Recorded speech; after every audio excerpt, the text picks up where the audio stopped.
Hace unos 500 años alguien le dijo a los españoles que la sierra que se veía desde Zempoala era la Sierra Totonac.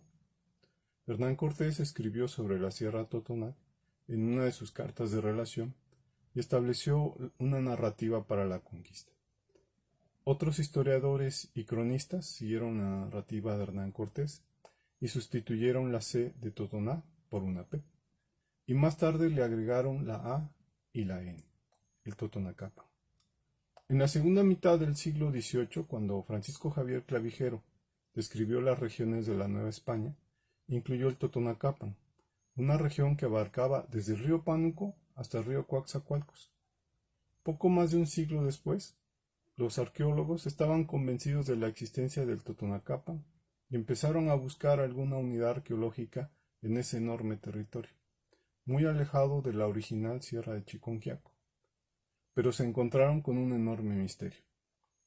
Creían entonces que Zempoala y Tajín habían sido habitados por totonacos, pero descubrieron que eran dos sitios tan diferentes que parecía que dos grupos humanos muy distintos los habían creado. Después de mucho trabajo, acordaron que los totonacos habían bajado de la Sierra Norte de Puebla hacia las llanuras costeras del Golfo de México para fundar el Tajín. Estuvieron ahí algunos años irradiando su cultura, y luego lo abandonaron para bajar a la Sierra de Misantla, donde cambiaron culturalmente, para desde ahí llegar hasta Zempoala, donde encontrarían a los españoles. En esa ruta es como se explica las diferencias entre el Tajín y Zempoala. Sin embargo, la idea no era satisfactoria para todos. Estos dos sitios seguían siendo muy diferentes y no se establecía ningún tipo de unidad cultural, arqueológica o lingüística en una región tan amplia. El misterio empezó a resolverse cuando el arqueólogo Jeffrey Wilkerson propuso que había otro grupo involucrado en la fundación del Tajín hacia 1972. Otros antropólogos ya habían advertido la presencia de más grupos étnicos, como los nahuas, tepehuas, otomíes y los tenec o huastecos. Finalmente, se descubrió que Zempoala nunca había sido habitado por los totonacos, sino que era un altepetl náhuatl, y entonces hubo necesidad de volver a pensar cuál era el significado cultural del Totonacapan. Quisiera entonces plantear una nueva visita a lo que ahora entendemos como el Totonacapan, como región cultural.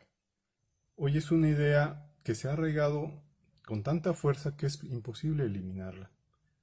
Me pregunto entonces, ¿es posible abordar nuevamente al Totonacapan desde una visión multicultural? Los datos etnográficos habían advertido la importancia del huracán para los pueblos indígenas veracruzanos.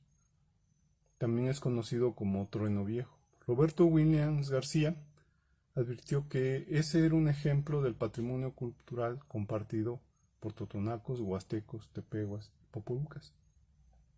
Pablo Valderrama también ha observado que los pueblos indígenas del centro norte de Veracruz mantuvieron una historia común durante unos 7 siglos, que muchas veces son plurilingües y que comparten recursos culturales comunes.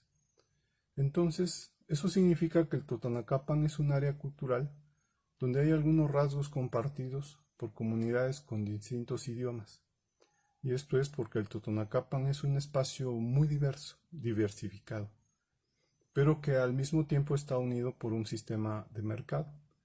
El intercambio entre las distintas subregiones del Totonacapan facilitó la unión de un área cultural, pero que es pluriétnica y plurilingüe, como lo ha demostrado la doctora Emilia Velázquez. Después de todo, así sucede con el paradigma mesoamericano que en algún momento formuló Paul Kirchhoff. Con esta idea en la mente, habría que revisitar entonces el Totonacapan. Primero, hay que decir que es un espacio multiétnico y pluricultural que no se limita al pueblo totonaco. Y, curiosamente, es algo que nos ha sorprendido a quienes estudiamos esta región. Desconocemos la verdadera historia prehispánica del pueblo totonaco. Es una de nuestras grandes tareas pendientes en los estudios de la historia veracruzana.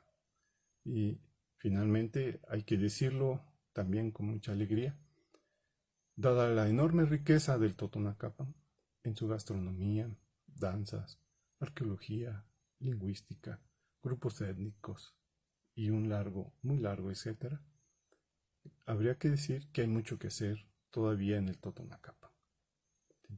Muchas gracias. Quédate en casa, nos vemos pronto.